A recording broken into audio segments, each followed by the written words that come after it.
It started with a phone call I wasn't supposed to make. Not from a mansion, not from an office, not from the comfort of wealth, but from a gas station bathroom, where the hum of the flickering fluorescent light matched the tremor in my hand. "Hey," I said into the phone, my voice low.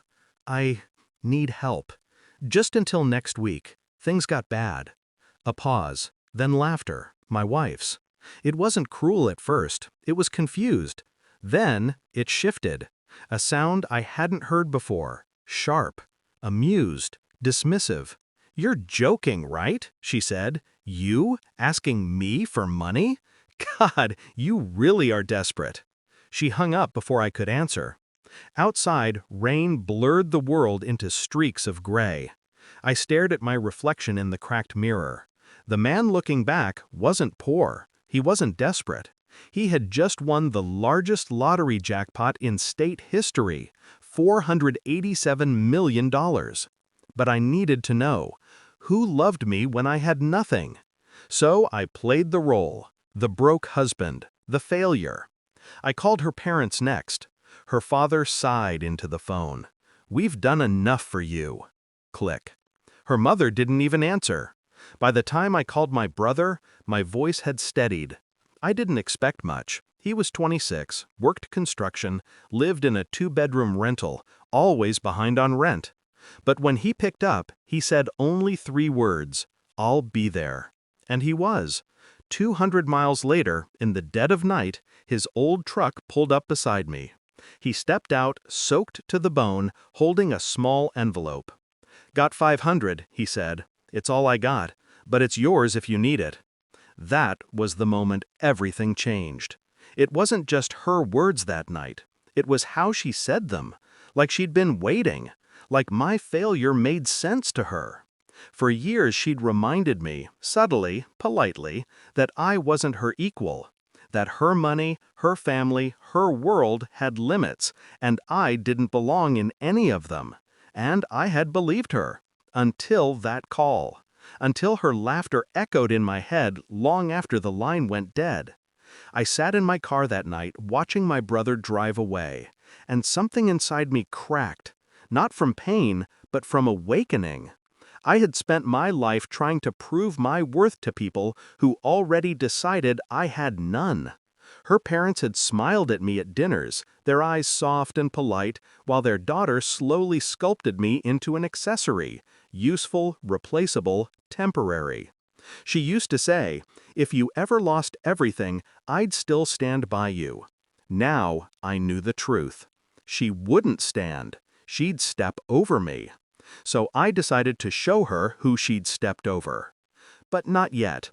Not until the world saw what kind of man she had married, and what kind of woman she truly was. Over the next 2 weeks, I prepared quietly. The winnings were processed under a trust, my lawyer's advice, anonymous, invisible, untouchable. I watched her from afar. She was living comfortably, shopping, laughing, bragging about her upcoming promotion. She had no idea that her broke husband was now the richest man in the state.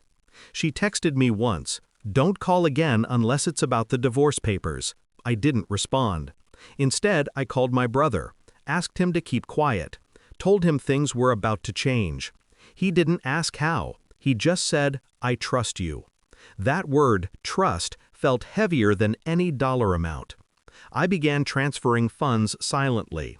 Bought a company her father had shares in, acquired her mother's favorite boutique chain, bought the mortgage on her office building. Brick by brick, I built a quiet empire beneath her feet. Every night I replayed her laughter in my mind, every word she had used to measure my worth. I didn't want revenge. I wanted clarity. I wanted her to look into the mirror and see the truth, that she had mocked the very man who now owned the ground she stood on. 3 weeks later, she called me first. Her voice trembled. You bought my company?" I said nothing. "They're saying the new owner froze the accounts. My dad said his shares tanked overnight. What the hell are you doing?" I could hear panic bleeding through her composure. I waited for silence, then spoke. "Remember when I asked you for help?" She hesitated. That was, that was the test, I said, and you failed. I could imagine her face, the confusion turning to realization, realization to fear. You won the lottery, she whispered. I did, I replied, and I wanted to know who I was married to. The line went quiet, then the sound, shallow breathing, a small strangled sound like a sob caught between disbelief and regret. I didn't hang up. I let the silence do the talking. When she finally spoke, it was soft. I thought you were lying. I know what you thought, and I meant it. Every word. The next day I met her in person. Same restaurant where we'd celebrated our wedding anniversary once. Now she sat across from me, pale, shaking, clutching a designer bag she hadn't paid for yet. I made a mistake, she whispered. No, I said, you made a choice. I slid an envelope across the table. Inside, divorce papers. And a check. Not for half, not for millions, for $500.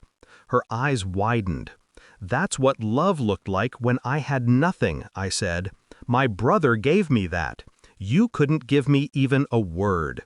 She looked at the check, then at me. Tears welled, but I felt nothing. I stood. She reached out, desperate. Please, I didn't know. I did, and I left. I drove 200 miles that night, back to the small house where my brother lived. He was outside, working on his truck, grease on his hands, same crooked smile.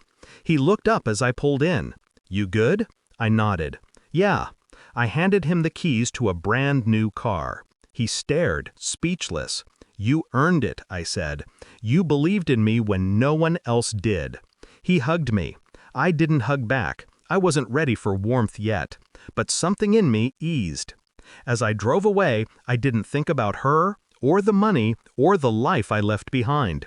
Just the sound of her laughter fading, finally, into nothing. People show you who they are when they think you're beneath them. That's when you see the truth. And the truth was worth every dollar I'd ever lost.